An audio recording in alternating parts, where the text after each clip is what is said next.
پہلا بچہ، پہلی اولاد بیٹی ہوتی ہے، وہ ان عورتوں پر فضیلت رکھتی ہیں جن کے ہاں پہلا بچہ بیٹا ہوتا ہو۔ حدیث سنا دی ہے میں نے آپ کو۔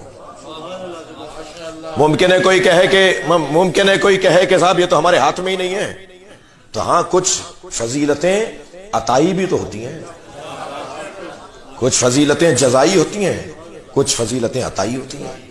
یہ اس خاتون پر عطائے پروردگار ہے کہ اسے اللہ نے پہلے بیٹی دی،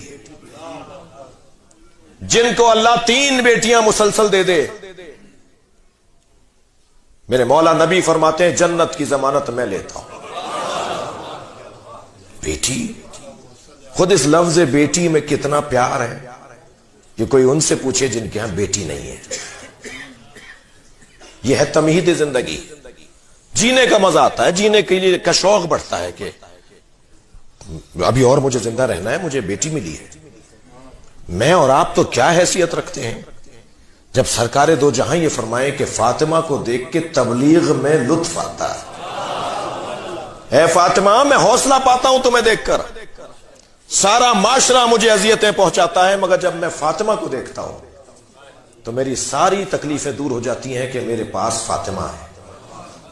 بیٹی تمہید زندگی، یہ جب اصل زندگی میں ڈھلتی ہے تو یہ بیوی بنتی ہے۔ بیٹی جب زوجہ بن جائے تو یہ اصل زندگی ہے۔ خبردار بیٹیوں کو گھر نہ بٹھاؤ،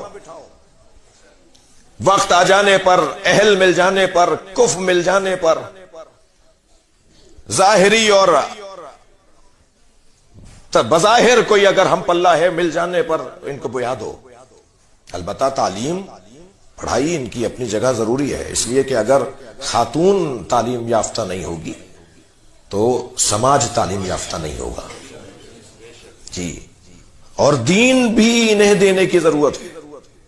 عورتوں میں خاص طور پر دین کا جذبہ مردوں سے 3 برابر زیادہ ہے۔ اگر میری بات روشن نہ ہو تو مثال دوں، میں تو 3 مجلسوں کے بعد تھک جاتا ہوں، یہ سارے دن مجلس ایک گھر سے دوسرے گھر میں، دوسرے گھر سے تیسرے گھر میں، اور اس کے بعد بھی گھر آ کر کہتی ہیں ایک مجلس رہ گئی ہے وہ کر کے آ جاؤں۔ جی، نمازوں میں زیادہ، مناجات میں زیادہ، زیارات پہ زیادہ، مصلی پہ زیادہ، مجلس میں زیادہ اگر کوئی نظر آتا ہے تو وہ خاتون نظر آتی ہے، اس لیے کہ اس کے اندر دین کا جذبہ زیادہ ہے۔